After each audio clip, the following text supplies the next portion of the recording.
आज हम ये देखेंगे कि वर्ड प्रॉब्लम को सॉल्व कैसे किया जाता है, ठीक है ना।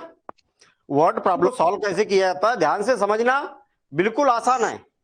और मैं आपको बता दूं कि जो बिना वर्ड प्रॉब्लम वाले क्वेश्चन रहते हैं ना, वो थोड़े से बड़े रहते हैं। वर्ड प्रॉब्लम वाले और क्वेश्चन थोड़े से छोटे रहते हैं, ठीक है ना। छोटे रहते हैं मतलब उसका कैलकुलेशन कहीं ना कहीं ऐसा आसान सा आपका समीकरण बन जाता है कि उसको हल करना बिल्कुल आसान हो जाता है। देखना आप किस प्रकार से हम यहां पर सॉल्व करते हैं। क्वेश्चन नंबर 3 है, निम्न समस्याओं में रैखिक समीकरण युग्म बनाइए और उनके हल प्रतिस्थापन विधि द्वारा ज्ञात कीजिए। देखिए, प्रतिस्थापन विधि द्वारा ज्ञात करना है। प्रतिस्थापन, प्रतिस्थापन मतलब एक मान को प्रतिस्थापित करना है दूसरे समीकरण में। एक समीकरण से मान निकालना है, दूसरे समीकरण में प्रतिस्थापित करना। जैसा नाम वैसे ही काम है इसका। अच्छा, मैंने आपको ये जो वर्ड प्रॉब्लम होती है उसमें एक बात बताई है कि भाई आपको हमेशा दो कथन दिखेंगे, दो कथन दिखेंगे और दो चीजें पूछी जाएगी। चाहे कोई भी क्वेश्चन हो, हमेशा ऐसे ही ज्ञात किया जाएगा। दो कथन दिए जाएंगे और दो मान ज्ञात करना है। अब देखिए, आपको क्वेश्चन को पढ़ना है, दो कथन को पहचानना है कि पहला कथन कहां पर है और दूसरा कथन कहां पर है। देखिए, दो संख्याओं का अंतर 26 है। बात पूरी हो गई ना भाई। आपके पास दो संख्याएं हैं, एक संख्या में से दूसरी संख्या को घटाएंगे, अंतर का मतलब वही हुआ ना। एक संख्या में से दूसरी संख्या को घटाएंगे तो 26 आएगा। तो पहला कथन मिल गया। एक संख्या दूसरी संख्या की 3 गुनी है, यह दूसरा कथन मिल गया।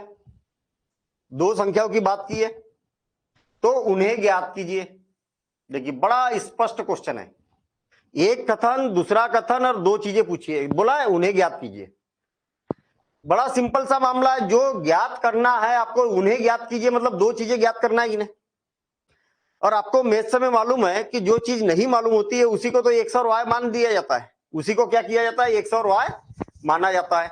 तो बड़ा सिंपल सा मामला है कि भाई इसको एक्स मान लो और इसको वाई मान लो। दो संख्याएं हैं जिनका अंतर इतना है और एक संख्या दूसरी संख्या से 3 गुनी है, तो वो संख्याएं ज्ञात करो। मतलब हमने मान लिया भैया कि एक्स और वाई वो क्या है, संख्याएं है, ऐसा मान लिया। अब देखिए, प्रश्न की शुरुआत यही से की जाती है, याद रखना है। अंत से जो चीज पूछी जाती है वही से प्रश्न की शुरुआत की जाती है। देखिए कैसे, माना मुझे एक बात बताइए कि दो संख्या आएगी ना, एक एक्स है और एक वाई है। एक बड़ी संख्या होगी, एक छोटी संख्या होगी, तब तो इसमें से घटाने पर 26 आ रहा है ना। तो माना बड़ी संख्या, बड़ी संख्या कौन है, एक्स है, तथा छोटी संख्या, छोटी संख्या संख्या कौन है, वाई है। बड़ा सिंपल सा मामला है। आप सोच रहे होंगे कि बड़ी और छोटी कहां से आ गया भाई यहां पर। अब बड़ी और छोटी क्यों लिख दिया मैंने, पहली संख्या और दूसरी संख्या भी लिख सकता था मैं। बड़ी और छोटी इसलिए बोल रहे हैं कि हमको मालूम है कि एक संख्या इसमें बड़ी है और एक छोटी है। क्यों, क्योंकि दोनों का अंतर 26 है, ऐसा बोला ना। बस, अब प्रथम शर्तानुसार, प्रथम शर्तानुसार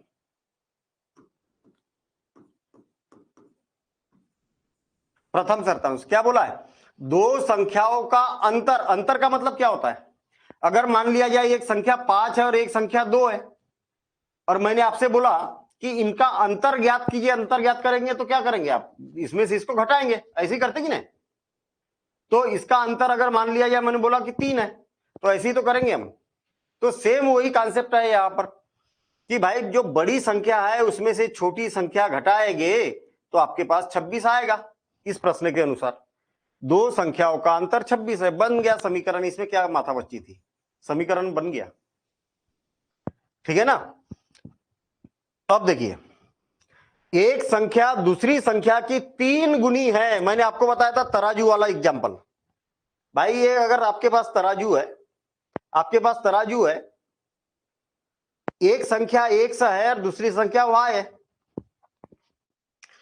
एक संख्या, ये वाली संख्या इसकी अपेक्षा 3 गुनी है, मतलब ज्यादा भारी कौन सी है, तराजू में अगर रखा जाए तो ज्यादा भारी कौन सी है, ये वाली है। तो इधर पलड़ा झुक जाएगा कि नहीं? मुझे दोनों को बराबर करना है। अरे ये संख्या जो है इसकी अपेक्षा 3 गुनी है, यानी कि ये ज्यादा भारी है। मुझे अगर इस तराजू का पलड़ा अगर बराबर करना है तो मुझे क्या करना पड़ेगा? इधर वजन बढ़ाना पड़ेगा। कितना वजन बढ़ाना पड़ेगा? ये 3 गुना है तो 3 का इसमें गुना करेंगे, 3 गुना वजन बढ़ाएंगे इसमें, तब दोनों बराबर होगा। तो बिल्कुल सिंपल सा काम है। द्वितीय शर्तानुसार, द्वितीय शर्तानुसार, शर्तानुसार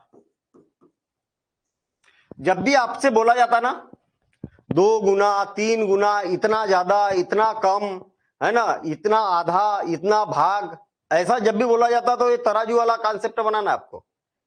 और दोनों संख्याओं का योगफल या अंतर अगर बोला जाए तो फिर डायरेक्ट अंतर बोला जाए या योगफल बोला जाए, तो अंतर बोला तो घटा दिया हमने, बस ऐसा। क्या हो जाएगा? x बराबर से 3y, और ये बन गया समीकरण दूसरा। अब मुझे एक बात बताइए, प्रतिस्थापन विधि है ना, प्रतिस्थापन विधि है ना, तो प्रतिस्थापन विधि में क्या किया जाता है? एक समीकरण से मान निकाला जाता है और दूसरे समीकरण में रख दिया जाता है। तो यहां पर देखिए आपके पास में ऑलरेडी मान निकला हुआ है।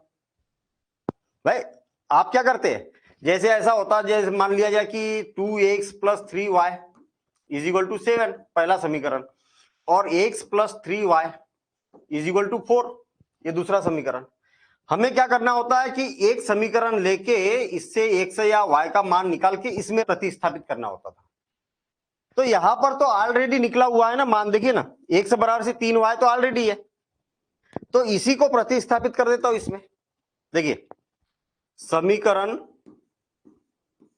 2 से x का मान समीकरण 1 में प्रतिस्थापित करने पर, प्रतिस्थापित करने पर,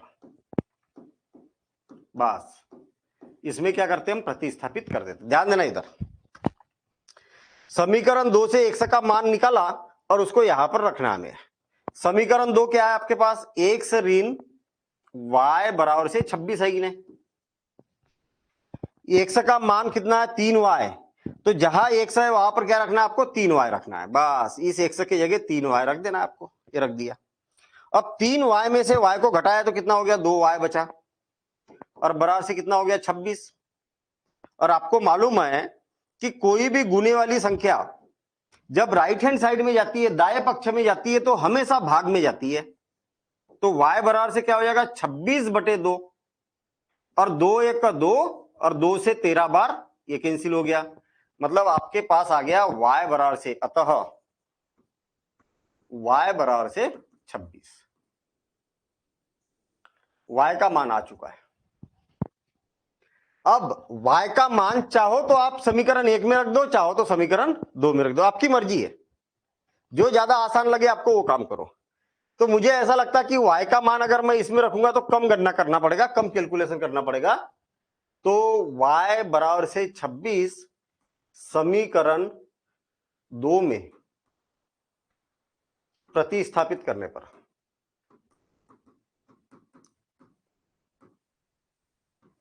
ठीक है, इसमें क्या करते हैं हम? प्रतिस्थापित करने पर क्या है? x बराबर से 3 गुणित y का मान कितना है? 26, और x बराबर से कितना हो जाएगा? 26 दूनी 52, अरे 26 नहीं आया, 13 आया ना, ये 13 आया था, 13, मैंने 26 क्यों लिख दिया? 13 है ना? तो कितना रखेंगे हम? 13 रखेंगे। तो 13 दूनी 26, 13 तिया 39, ये y का मान कितना है? 13 आया था, है ना? 13 आया था ना, कैंसिल होने के बाद में। तो 13 तिया कितना हो गया? 39 हो गया।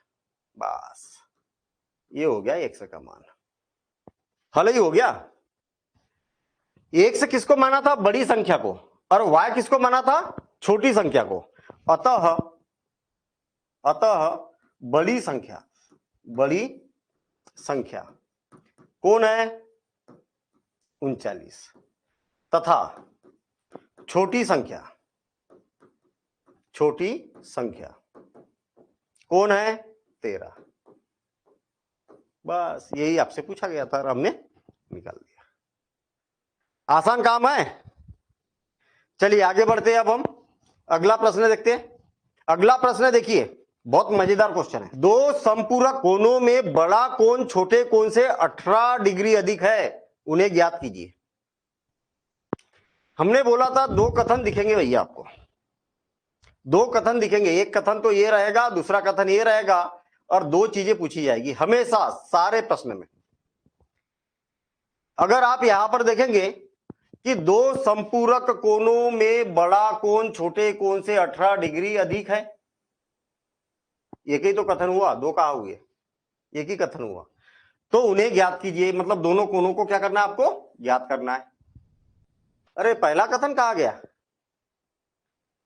मैंने बोला था कि यहां पर दो कथन हमेशा दिखेंगे आपको, और फिर बोला जाएगा कि उन्हें ज्ञात कीजिए, दो चीजें पूछी जाएगी। तो दो कथन है कहा जिससे हमें दो समीकरण बनाना है, हमें नहीं मालूम।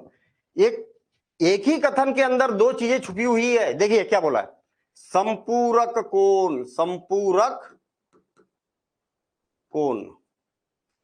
आपको मालूम होना चाहिए कि संपूरक कोण क्या होते हैं। अगर मान लिया जाए आपके पास में दो कोण है, एक तो एक्स कोण है और एक वाई कोण है, दोनों कोण एक दूसरे के संपूरक कोण कहलाएंगे। कब? जब दोनों का योगफल कितना होगा, 180 अंश होगा। आई बात समझ में? संपूरक कोण किसको बोलते हैं? ऐसे दो कोण जिनका योगफल कितना हो, 180 अंश हो। और इसी के साथ साथ में मैं आपको और बता देता हूं, मैं पूरक कोण। पूरक कोण किसको बोलते हैं? ऐसे दो कोण जिनका योगफल, ये भी पूछा जाता है कई बार परीक्षा में, जिनका योगफल 90 अंश होता है। संपूरक बोला जाएगा तो 180 अंश, पूरक बोला जाएगा तो 90 अंश, ये याद रखना। ठीक है, चलिए।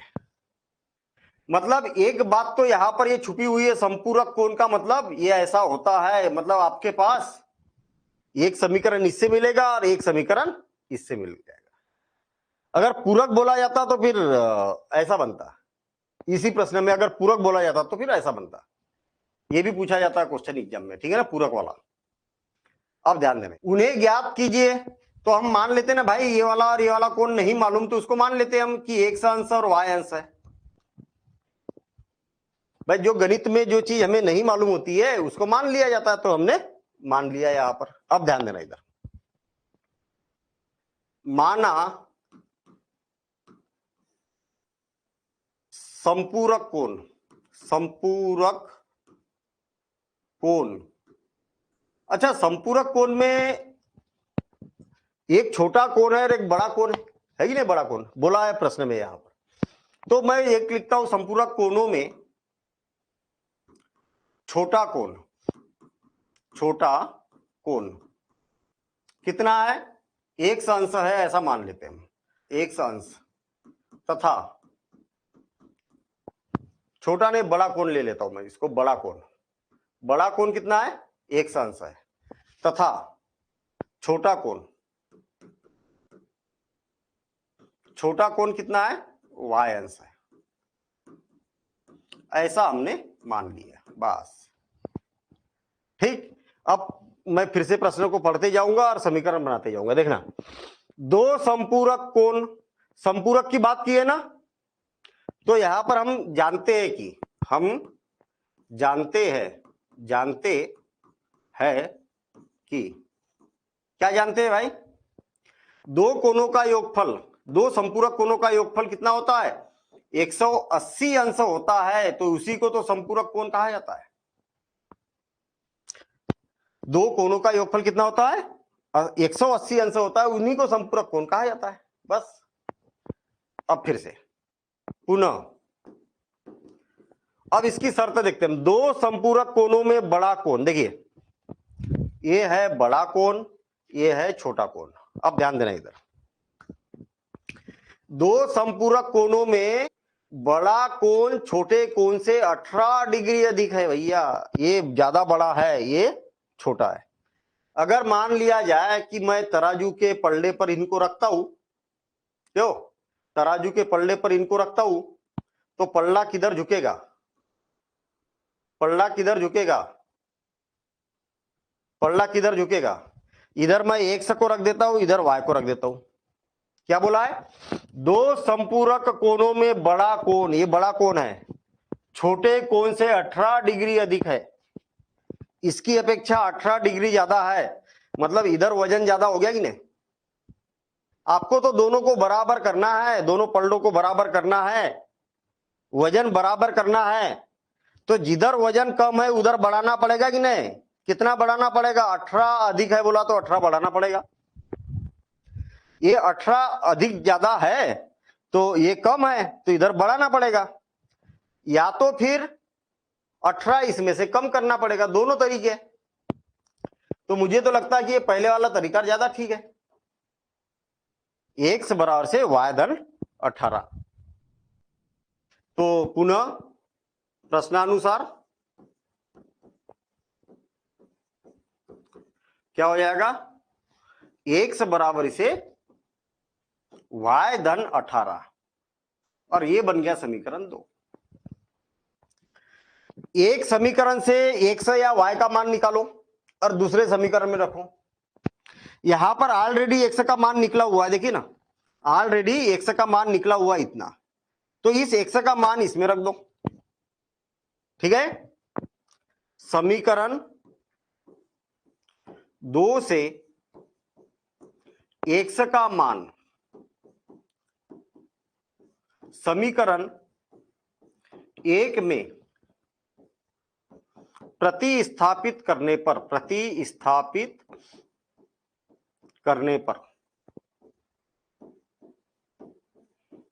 ठीक है, इसमें प्रतिस्थापित कर देना है। देखना समीकरण 1 क्या है आपके पास, एक्स धन y बराबरी से 180 अंश, जहां पर एक्स है वहां पर ये रख देना है आपको, जहां पर एक्स दिखाई देना, देखिए एक्स बराबर से इतना है तो एक्स की जगह उठा के इतना रख देना है। देखिए जहां एक्स है वहां पर इतना रख देना है, y धन 18 धन y बराबरी से 180 अंश। मुझे एक बात बताओ कि y और y कितना हुआ, तो आप बोलेंगे कि 2y हुआ। y और y कितना हुआ, 2y धन 18 बराबर से कितना हो गया, 180 अंश। 18 इधर जाएगा तो कितना होगा, 2y बराबर से 180। आपको मालूम है ना कि बाह्य पक्ष से कोई भी पद दायी पक्ष की ओर जाएगा तो ऋणात्मक हो जाता है, यानी कि उसका चिन्ह बदल जाता है, धनात्मक रहेगा तो ऋणात्मक हो जाएगा। इसमें से इसको घटाएंगे तो कितना हो गया, 2 और ये 6 और 1, तो 2y बराबर से इतना हो गया। चलिए ठीक है, अब ये 2 का तिरछा गुना करेंगे हम ऐसा, तो क्या हो जाएगा, y बराबर से 162/2, और 2 1 2, 2 8 16 और 2 1 2, 162 को 2 से हमने भाग दे दिया तो 81 आ गया। तो इसीलिए y बराबर से 81 डिग्री, ये y का मान आ चुका है। अब y का मान किसी भी एक समीकरण में रख दो, चाहो तो एक इसमें रख दो, चाहो तो इसमें रख दो। मैं 2 में रख देता हूं तो फटाफट इसका मान आ जाएगा। समीकरण 2 में y का मान प्रतिस्थापित करने पर, चलिए इसमें मान प्रतिस्थापित कर दे, इसमें मान रख देता हूं मैं, क्या हो जाएगा, x बराबरी से क्या है, y धन 18 है ना, बराबर से क्या हो जाएगा, x बराबर से, देखिए ध्यान देना इधर, y का मान 81 प्लस इनको दोनों को क्या करेंगे हम जोड़ देंगे तो ये हो गया 9 और ये कितना हो गया 9, तो x बराबर से हो जाएगा 99, ये आ गया x। अतः x का मान कितना हो गया 99 डिग्री और y का मान कितना हो गया 81 डिग्री। तो ये दोनों के मान यहाँ पर। बात समझ में आ गई क्या, जरा हैंडरेस करके बता दो मुझे। अब निशु समझ में आया बेटा? जी सर समझ में आ गई है। ये समीकरण कैसे कैसे बन रहे हैं समझ में आई नहीं एक बात? जी सर। है ना? ठीक है, मुझे एक बात बताओ कि संपूरक कोण बोलते किसको है, किसे कहा जाता है संपूरक कोण? ऐसे दो कोण जिनका योगफल कितना होना चाहिए, 180 अंश होना चाहिए, उसी को बोलते हैं संपूरक कोण। बेटा ये संपूरक कोण की परिभाषा है, ये ऐसे कोण जिनका योगफल कितना होता है, 180 अंश होता है। तो देखिए आपको संपूरक की बात की है कि नहीं, यहां पर आपने माना कि एक कोण कितना है, x अंश है, और दूसरा कोण कितना है, y अंश है, तो दोनों का योगफल कितना होगा, 180 अंश होगा। बस हो गई बात खत्म। भाई ये क्यों लिखा, ये क्यों लिखा, क्योंकि ये संपूरक है। इसी के जगह अगर पूरक बोला जाता ना, केवल पूरक बोला जाता, तो x धन y बराबर से 90 अंश लिखते हम। क्लियर? चलिए अब यहां पर बोला है कि बड़ा कोण छोटे कोण से 18 डिग्री अधिक है। भैया जो बड़ा कोण है छोटे की अपेक्षा 18 अंश ज्यादा है, ये ज्यादा हुआ ये कम हुआ, इसलिए कम वाले को ज्यादा करेंगे तब दोनों बराबर हो गए, तो हमने ऐसा कर दिया। x का मान इसमें प्रतिस्थापित कर दिया, जहां पर x है वहां पर क्या रखा हमने, y धन 18 रखा। देखिए x की जगह y धन 18 रख दिया हमने। ये देखिए y और y कितना हो गया, 2y हो गया। y और y कितना हो गया, 2y हो गया। चलिए ठीक है, y और y 2y हो गया, और 18 जाएगा उधर, ये इसमें से इसको घटाएंगे तो 162 हो गया, 2 से भाग देंगे तो 81 हो गया। तो y का मान आ चुका है। यहाँ पर y का मान हमने इसमें रख दिया, y के जगह 81 रख दिया, तो देखिए 81 धन 18, और दोनों को जोड़ा तो 99 आ गया, 99 आ गया। क्लियर हो गई बात, समझ में आ गया? ठीक है, चलिए आगे बढ़ रहे हैं हम। ऐसा क्वेश्चन तो हम कर चुके, पहले भी कर चुके ना। देखिए क्या बोला है, एक क्रिकेट टीम के कोच ने 7 बल्ले और 6 गेंदे 3800 रुपए में 3800 रुपए में खरीदी। एक तो कथन यहां पर मिल गया, एक कोच है, क्रिकेट कोच है, वो दुकान पर गया, स्पोर्ट्स की दुकान पर, और उसने क्या किया, 7 बल्ले खरीदे और 6 गेंद खरीदे, और कितने में खरीदे, 3800 रुपए में खरीदे। बाद में उसने क्या किया, इसी प्रकार के 3 बल्ले और 5 गेंदे 1750 रुपए में खरीदी उसने। ठीक है, 1750 रुपए में खरीदी। प्रत्येक बल्ले और प्रत्येक गेंद का मूल्य ज्ञात कीजिए। अरे सारे क्वेश्चन एक जैसे ही है भाई, सारे क्वेश्चन एक ही जैसे ही है। देखिए पहले मुझे एक बात बताओ कि जो क्रिकेट का कोच है, कोच गया दुकान पर बल्ले खरीदने के लिए गया और गेंदे खरीदने के लिए गया। ठीक है, आप तो एक काम करो, बल्ले और गेंद की बात छोड़ो, मान लिया जाए कि आपके पेरेंट्स ने आपको बोला कि मार्केट जाओ और टमाटर खरीद के लाओ, टमाटर खरीद के लाओ और प्याज खरीद के लाओ। ध्यान से समझना बात को। ठीक है, आपको कुछ पैसे दिए आपके पेरेंट्स ने और आपको बोला कि मार्केट में जाओ और आप क्या करो, टमाटर और प्याज खरीद के ले आओ। ठीक, गए आप मार्केट में, क्या किया, आपको पेरेंट्स ने बोला कि 3 किलो टमाटर ले आओ और 5 किलो प्याज ले आओ। आपने दुकान वाले से बोला, सब्जी वाले से बोला कि कितने हो गए। ठीक है, तो उसने बोला कि ये हो गए 55 रुपए। कितने हो गए, 55 रुपए हो गए। क्लियर हो गई बात? 3 किलो टमाटर और 5 किलो प्याज खरीदे और वो कितने के हो गए, 55 रुपए के हो गए। आपको और बाद में बोला आपके पेरेंट्स ने कि अच्छा एक काम करो, फिर से जाओ मार्केट में और आप एक काम करो कि 5 किलो टमाटर ले आओ और 2 किलो प्याज ले आओ। और आपने दुकानदार से बोला कि अच्छा क्या रेट दिए भाई आपने, तो पहले जो रेट था वही रेट अभी भी है, और दुकानदार ने आपसे बोला कि 60 रुपए दे दो, आप 60 रुपए का हो गए आपके। अब मुझे हिसाब बताओ, इसका क्या करोगे आप? दुकान वाले पर भरोसा नहीं है आपको, वो ज्यादा कम ज्यादा गणना कर सकता है। इसलिए हमें क्या करना होगा, हमें पूछना पड़ेगा कि 1 किलो टमाटर का मूल्य कितना है, इसका मूल्य कितना है, कितने रुपए प्रति किलो टमाटर है, ऐसा पूछना पड़ेगा ना। और कितने किलो प्रति किलो प्याज है, कितने प्रति किलो प्याज है, मतलब 1 किलो प्याज का मूल्य कितना है और 1 किलो टमाटर का मूल्य कितना है, ऐसा पूछना पड़ेगा कि नहीं। दुकान वाला क्या करेगा, कुछ न कुछ तो मूल्य बताएगा। मान लिया जाए कि उसने 100 रुपए मूल्य बताया और ये मूल्य बताया Y रुपए, ठीक, अपने साथ में घटित हो रहा ना, ये सेम वही कंडीशन यहां पर बन रही है।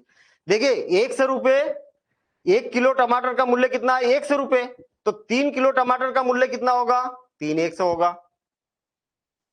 1 किलो प्याज का मूल्य Y रुपए है, तो 5 किलो प्याज का मूल्य कितना होगा, 5 गुणित Y होगा, और दोनों को जोड़ेंगे तो इतना आएगा।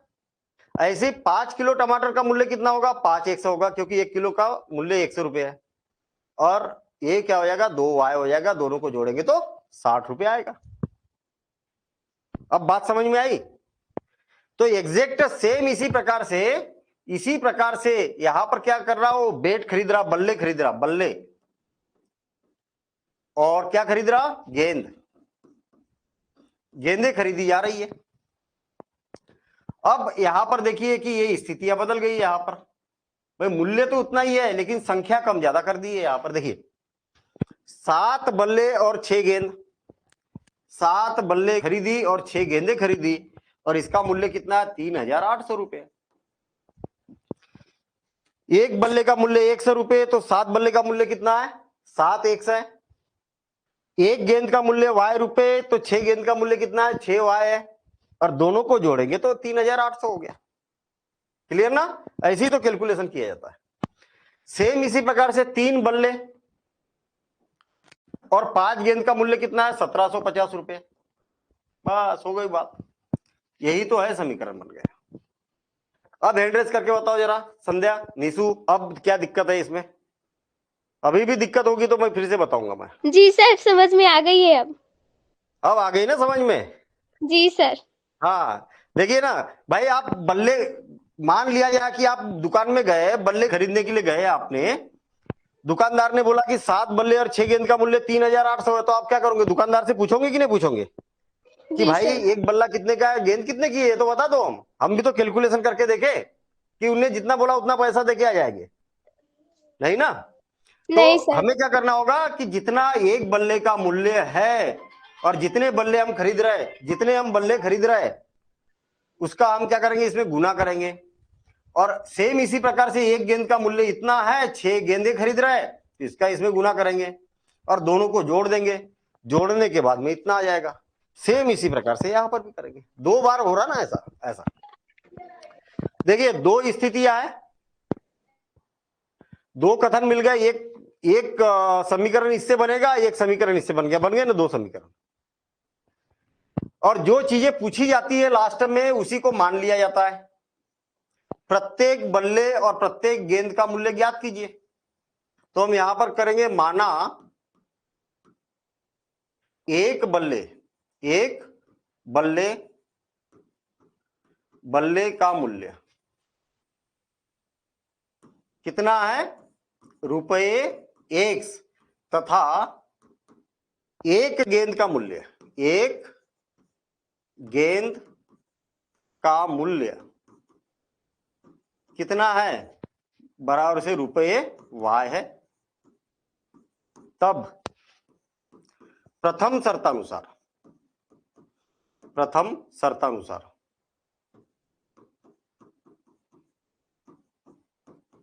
पहली शर्त क्या है, 7 बल्लों का मूल्य और 6 गेंदों का मूल्य कितना है, 3800 रुपए है। तो प्रथम शर्तानुसार बन गया हमारे पास में 7x धन 6y बराबर से 3800, और ये बन गया समीकरण 1। और द्वितीय शर्तानुसार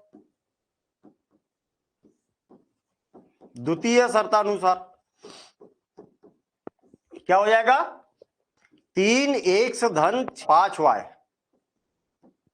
बराबर से 1750। और अब 2 समीकरण बन गए, और जैसा हम पिछली क्लास से हम करते आ रहे हैं सेम इसी प्रकार से इसको हल करेंगे। और प्रश्न में बोला प्रतिस्थापन द्वारा हल करिए, प्रतिस्थापन विधि द्वारा, तो प्रतिस्थापन विधि द्वारा हल करेंगे। और एक बार समझ लेते हैं हम हल करना। थोड़े से बड़े आंकड़े हैं तो कैलकुलेशन थोड़ा सा ज्यादा हो जाएगा इसमें। देखना, कोई भी एक समीकरण ले लो और उससे x या y का मान निकालो और दूसरे में रख दो। मैं समीकरण 2 ही ले लेता हूं, इसी को हल करते हैं हम समीकरण 2 से।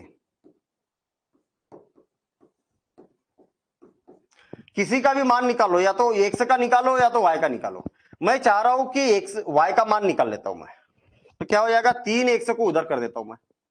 देखिए 5y, ध्यान देना इधर मैंने क्या बताया था कि जो समीकरण है, समीकरण के एक तरफ केवल x को रहने दो या तो फिर y को रहने दो, दोनों में से एक किसी को, बाकी सबको उधर कर दो।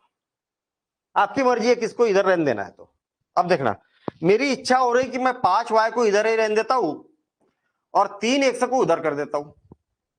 ये प्रतिस्थापन विधि को हल करने का तरीका है। ये हो गया। मैंने क्या बोला कि या तो केवल x रहना चाहिए या y रहना चाहिए, दोनों में से कुछ भी रहना चाहिए। लेकिन यहां पर y के साथ में 5 है तो 5 को भी तिरछा गुना करके नीचे ले जाओ, तो y बराबर से क्या हो जाएगा, 1750 ऋण 3x बटे 5। ठीक है, ये हो गया। अब y का मान ये वाले समीकरण से निकाला तो इसको दूसरे समीकरण में रख दो, और दूसरे समीकरण में रखने का तरीका देखिए आप। y का मान समीकरण 2 से निकाला ना हमने, तो 1 में प्रतिस्थापित करो। अगर 1 से निकालेंगे तो 2 में प्रतिस्थापित करना पड़ेगा। y का मान समीकरण 1 में प्रतिस्थापित करने पर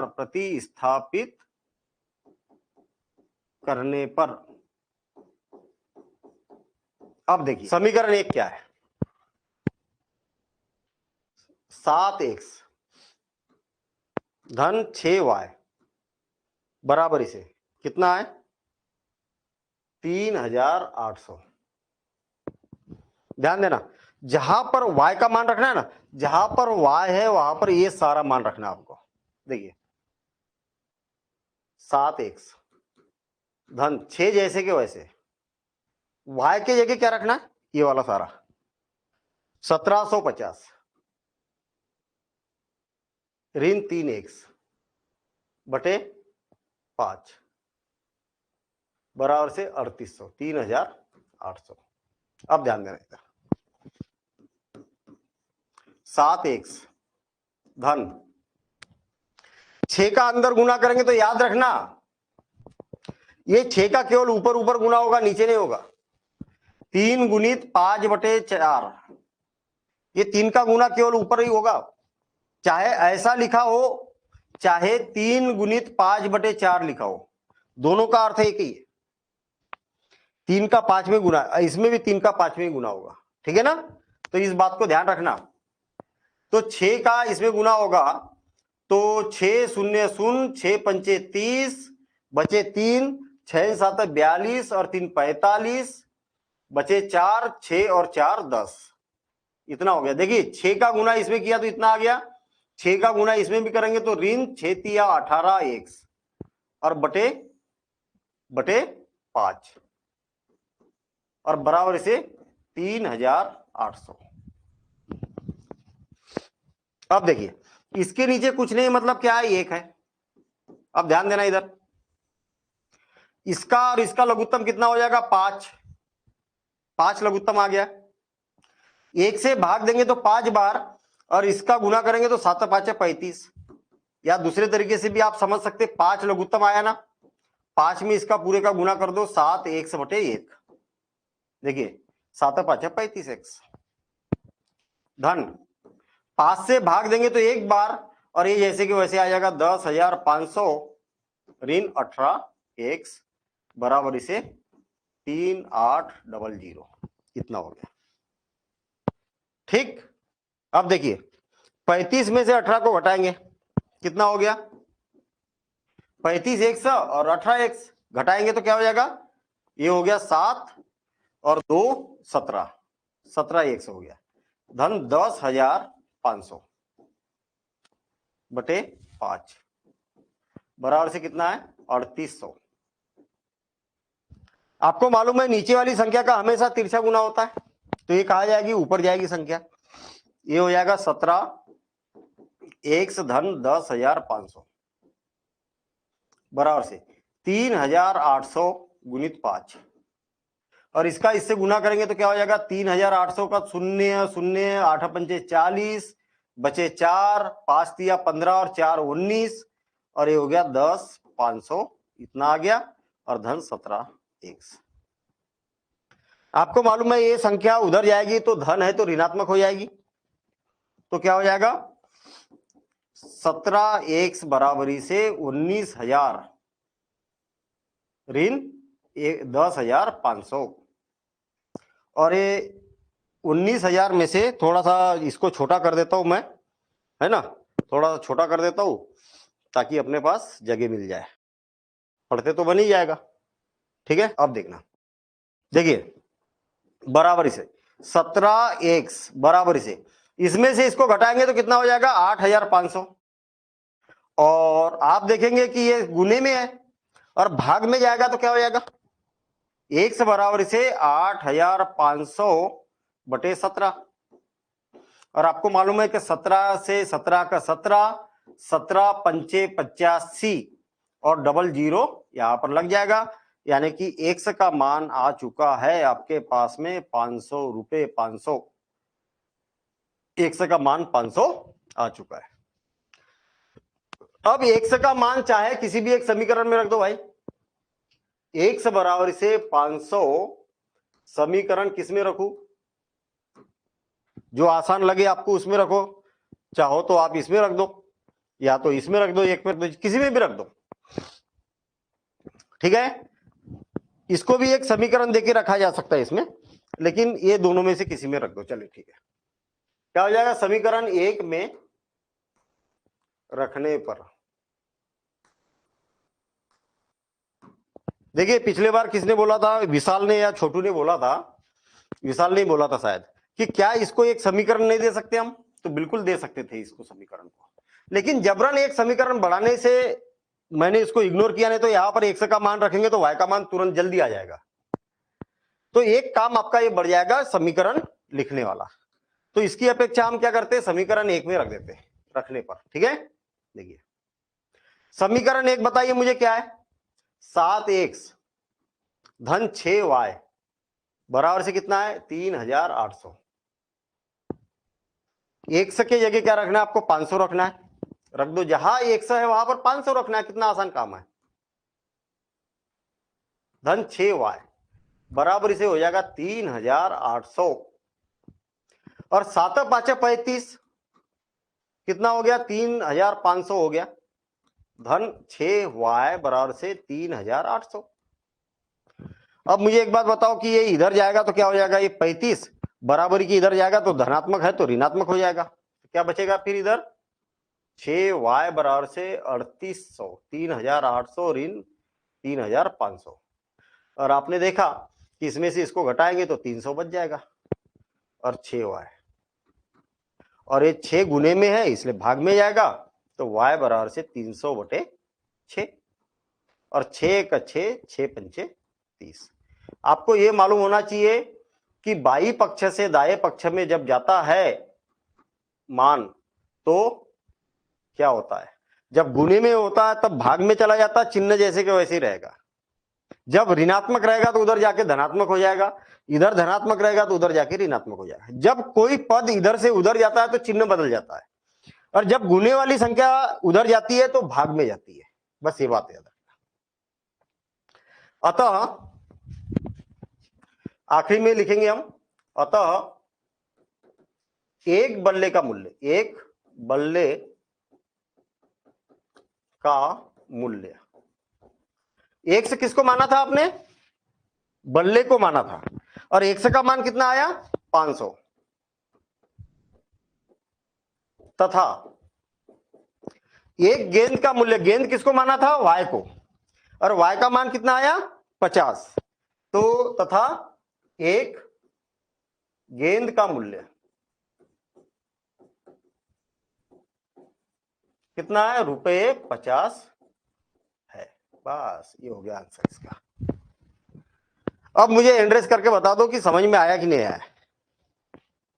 समीकरण बनाना और उसको हल करना, सारी बातों की बात कर रहा हूं मैं, ठीक है ना। थोड़ा सा बड़ा कैलकुलेशन, थोड़ा सा ज्यादा हो गया। हैंड रेज करके बताओ जरा फटाफट। विशाल कुमार, समझ में आया बेटा? यस सर, अच्छे से समझ में चला है सर। अच्छे से समझ में आया, मजा आ रहा?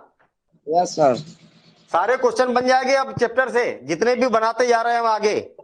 यस सर, सब बन ऐसा जाएगा। नहीं होना चाहिए कि आगे आगे पढ़ते जा रहे हैं और पीछे पीछे आगे पाठ पीछे सपाट, जो बोलते हैं ना, ऐसा नहीं होना चाहिए। निशु, निशु आया बेटा समझ में? जी सर, अब समझ में आ गई है। अब आ गई। जी सर। समस्या कहाँ जा रही थी, समस्या कहाँ जा रही थी? ये समीकरण बनाने में, है ना?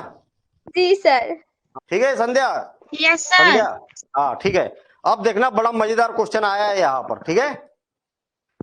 क्वेश्चन बहुत मजेदार आया है, इसको ध्यान से समझना, ध्यान से समझना। मेरे ख्याल से इस प्रकार का हमने कोई क्वेश्चन कर लिया था, एक लाइब्रेरी वाला क्वेश्चन किया था, है ना? और सेम उसी प्रकार का कुछ क्वेश्चन है। देखिए क्या बोला है यहाँ पर। एक नगर में टैक्सी के भाड़े में एक नियत भाड़े के अतिरिक्त चली गई दूरी पर भाड़ा सम्मिलित किया जाता है। 10 किलोमीटर दूरी के लिए भाड़ा 105 रुपए और 15 किलोमीटर के लिए भाड़ा 155 रुपए। नियत भाड़ा तथा प्रति किलोमीटर भाड़ा क्या है? एक व्यक्ति को 25 किलोमीटर यात्रा करने के लिए कितना भाड़ा देय होगा? बहुत बढ़िया क्वेश्चन है, देखना, बात को समझना। पहले क्या होता है कि आपका घर है ये, ठीक है, आपका घर है ये, और आपको जाना है कहां पर? यहां पर, ठीक है। मामा के घर जाना है, मामा भी पास आसपास में ही रहते कहीं, ठीक है। आपको अपने घर से वहां पर जाना है, दूर है थोड़ा सा, ठीक है, पैदल नहीं जा सकते, और ज्यादा लोगों को जाना है तो आपको टैक्सी मंगवाना पड़ रहा। अब मुझे एक बात बताओ कि टैक्सी जब यहां से आपको बैठाल के यहां तक ले जाएगी तो प्रति किलोमीटर का आपसे कुछ भाड़ा लेगी कि नहीं? वो भैया जितने भी किलोमीटर है, मान लिया जाए कि 1 2 3 4 5 6 7, यहां से ये वाली दूरी कितनी है? 7 किलोमीटर है। तो मैं आपको बता दूं कि टैक्सी का नियम कैसा रहता है।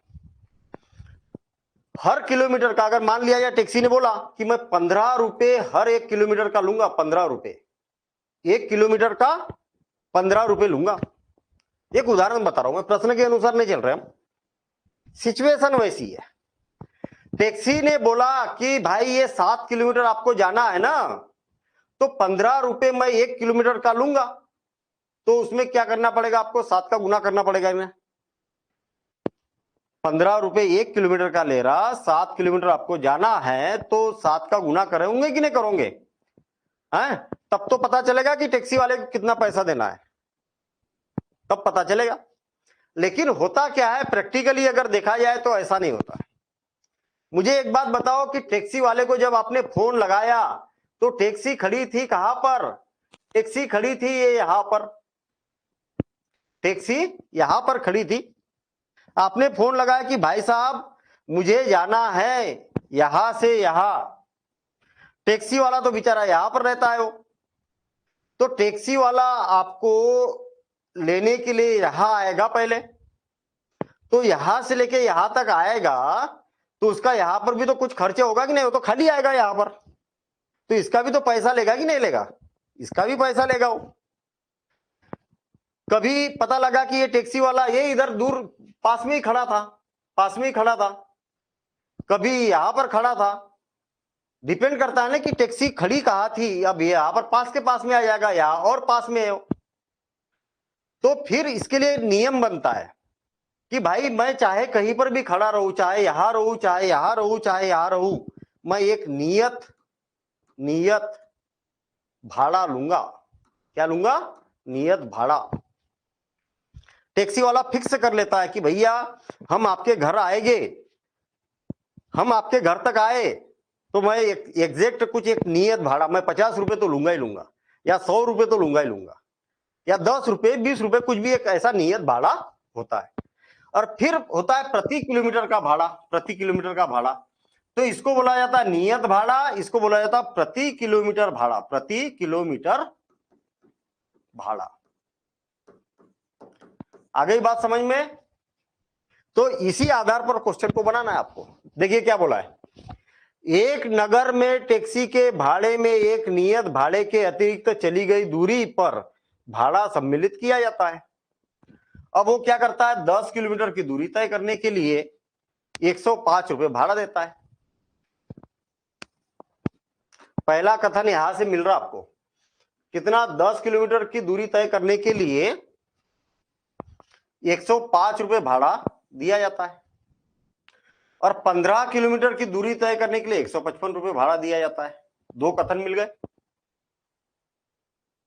एक कथन ये वाला हो गया और दूसरा कथन यहां पर हो गया। अब नियत भाड़ा और प्रति किलोमीटर भाड़ा क्या है, ठीक है, ये पूछा है यहां से। फिर आखिरी में बोला है उनने कि एक व्यक्ति को 25 किलोमीटर की यात्रा करने के लिए कितना भाड़ा देना पड़ेगा। ये वाली बातें, दो प्रश्न है यहां पर। यहां तक एक प्रश्न खत्म हो जाएगा, फिर इधर दूसरा प्रश्न चालू हो जाएगा। तो अपन दूसरी वाली बातें बाद में करेंगे। देखिए ध्यान देना, इधर यही वाली बात समझना। अगर मान लिया जाए कि यहां से अगर आपको यहां जाना है तो कैसा कैलकुलेशन करेगा, समझ गए ना आप लोग।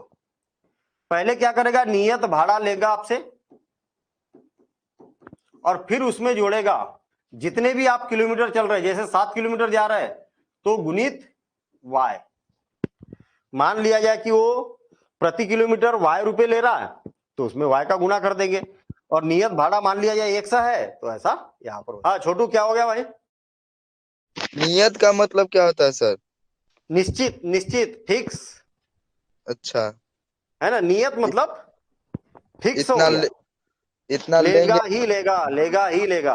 आपने टैक्सी वाले को फोन लगाया कि भाई साहब मुझे मेरे दोस्तों के यहाँ जाना है ना, तो वो बोलेगा, फोन पर ही बता देगा आपको कि मैं 10 रुपए प्रति किलोमीटर लूंगा और एक नियत भाड़ा भी लूंगा आपसे, यानी एक निश्चित भाड़ा भी लूंगा। ठीक है ना? जी सर। चलिए, तो देखिए बड़ा स्पष्ट है प्रश्न। जो चीज पूछी है ना वही से प्रश्न की शुरुआत करो। नियत भाड़ा तथा प्रति किलोमीटर भाड़ा क्या है? एक को 100 मान लो, दूसरे को y मान लो। माना टैक्सी का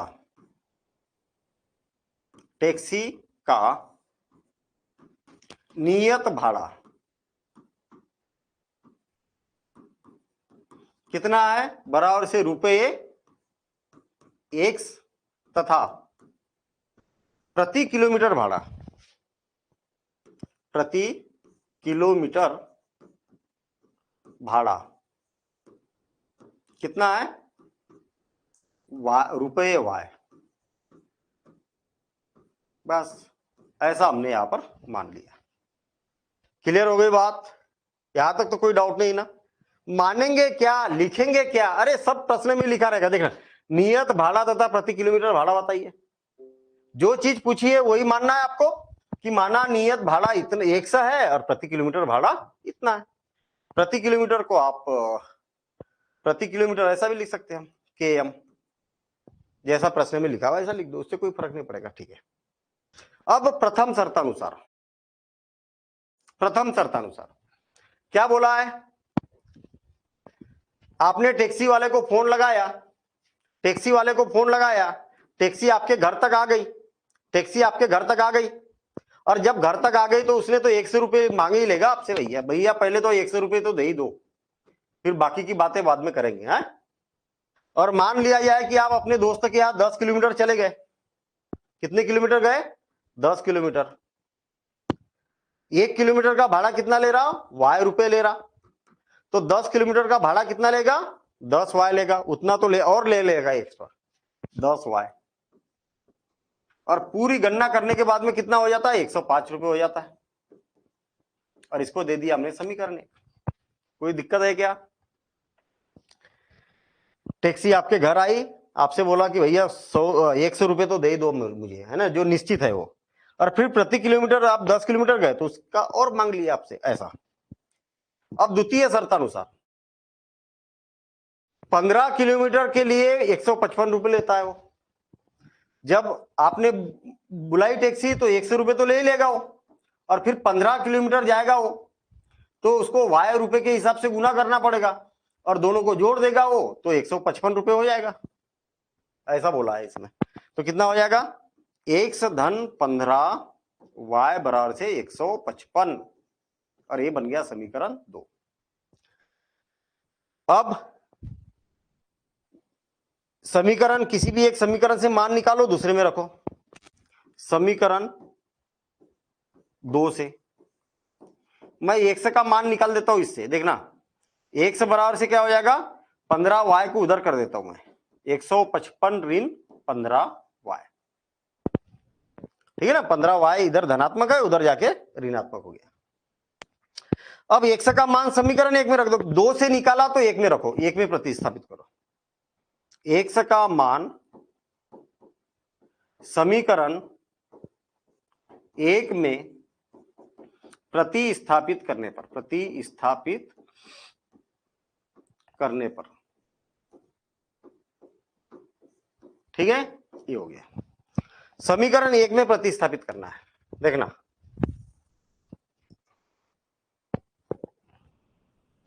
समीकरण 1 क्या है, x धन 10y बराबर से 105। जहां x है वहां पर ये रखना है आपको, क्या हो जाएगा, 155 ऋण 15y धन 10y बराबर से कितना हो जाएगा, 105। इतनी बात समझ में आ गई। अब देखिए 155, 10 में से 15 को घटाएंगे तो घट तो जाएगा, लेकिन बड़ी संख्या का चिन्ह आएगा, ऋण 5y बराबर से 105। एक धनात्मक एक ऋणात्मक हमेशा घटेगी, घट गई, बड़ी संख्या का चिन्ह आएगा, 15 बड़ा है 10 की अपेक्षा, तो इतना हो गया। अब देखना 5y जाएगा उधर और 105 आएगा इधर, देखिए 155 ऋण 105 बराबर से क्या हो जाएगा, 5y हो जाएगा, और इसमें से इसको घटाएंगे तो कितना बचेगा, 50 बराबर से 5y, और y का तिरछा गुना होगा तो 50/5, मतलब 5 का तिरछा गुना होगा तो बराबर से y, तो यहां आ जाएगा y बराबर से 10। यह प्रति किलोमीटर का भाड़ा आपका 10 रुपए है, 10 रुपए प्रति किलोमीटर। y का मान किसी भी एक समीकरण में रख दो, y का मान किसी भी एक समीकरण में रख दो, ठीक है, y का मान किसी भी एक समीकरण में रख दो। y बराबर से 10 समीकरण किस में रख रहे हैं, 1 में रखने पर,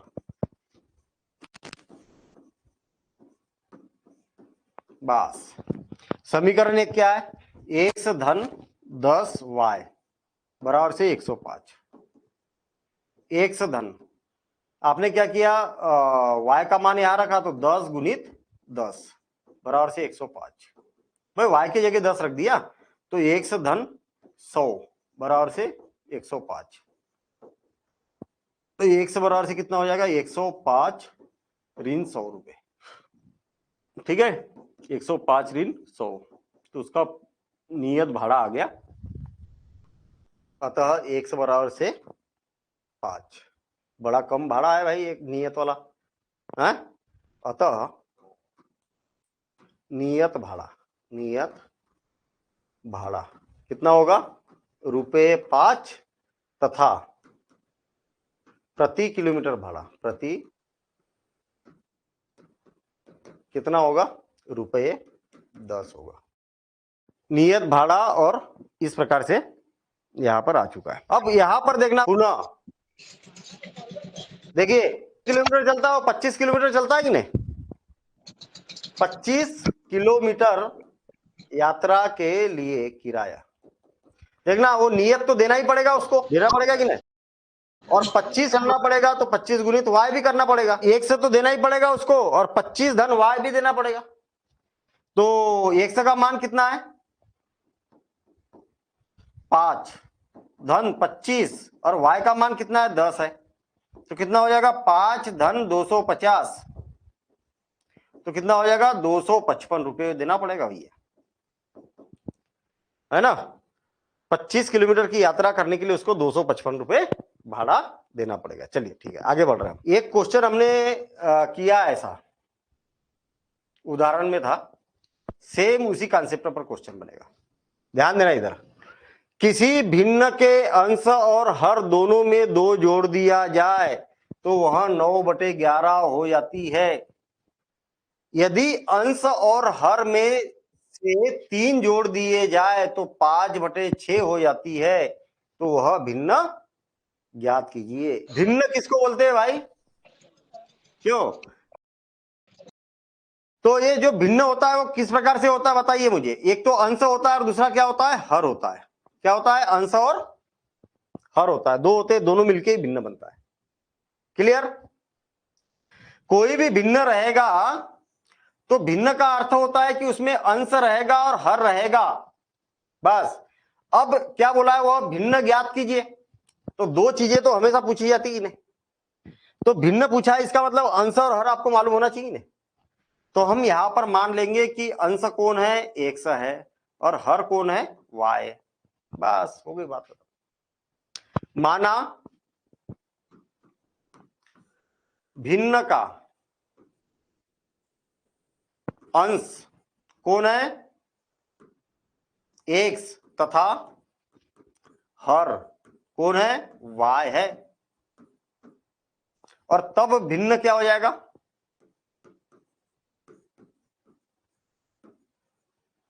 क्या हो जाएगा? बराबर से x/y हो जाएगा। अब ध्यान देना इधर इंपॉर्टेंट बात, प्रथम शर्तानुसार भाई आपको मालूम है ना कि भिन्न क्या है? x/y है ही नहीं? हाँ है ना। क्या बोला?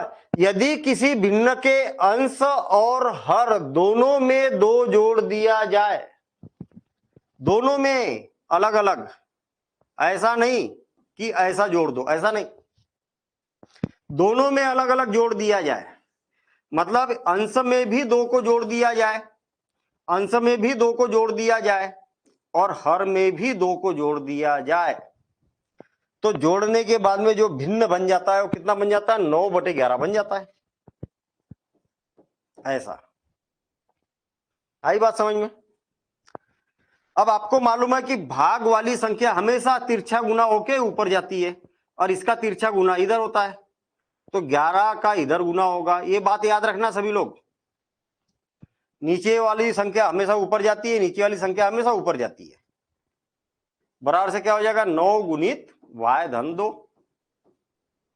इसका गुना करेंगे तो क्या हो जाएगा? 11x धन 11 दूनी 22, बराबर से 9y धन 9 दूनी 18। ऐसा हो गया। 9y इधर आएगा तो 11x ऋण 9y, बराबर से 22 उधर जाएगा तो 18 ऋण 22। क्या हो गया भाई?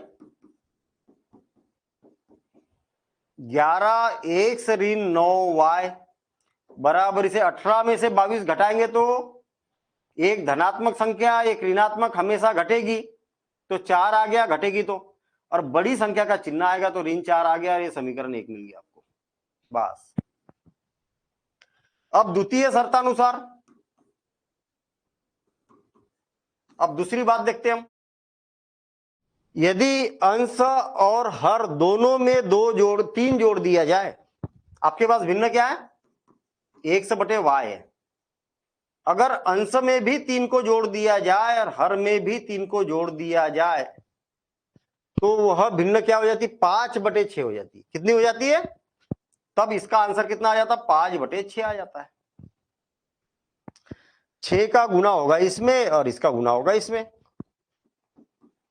6 गुणित x धन 3 बराबर से 5 गुणित y धन 3।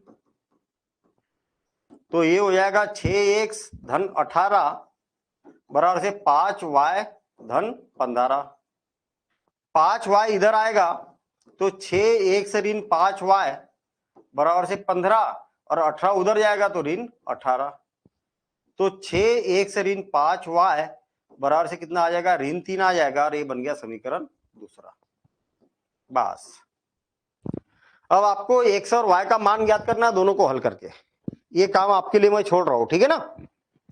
आपको एक्स और वाई का मान ज्ञात करना है। जो भी एक्स का मान आएगा उसको ऊपर लिखेंगे और जो वाई का मान आएगा नीचे लिखेंगे और ये क्या बन जाएगा, भिन्न बन जाएगा। यही हमारा उत्तर हो जाएगा, है ना।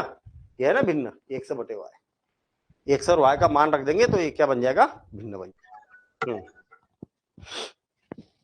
हाँ, यहां पर ध्यान देना, इधर बहुत बढ़िया क्वेश्चन है और अंतिम क्वेश्चन है ये, अंतिम प्रश्न है।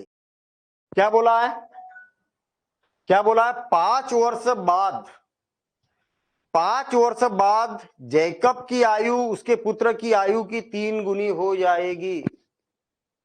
5 वर्ष पूर्व जैकब की आयु उसके पुत्र की आयु की 7 गुनी थी, वर्तमान आयु क्या है। आई बात समझ में, नहीं आई बात समझ में। भाई जैकब है और उसका कौन है, पुत्र है। देखिए कौन है, जैकब,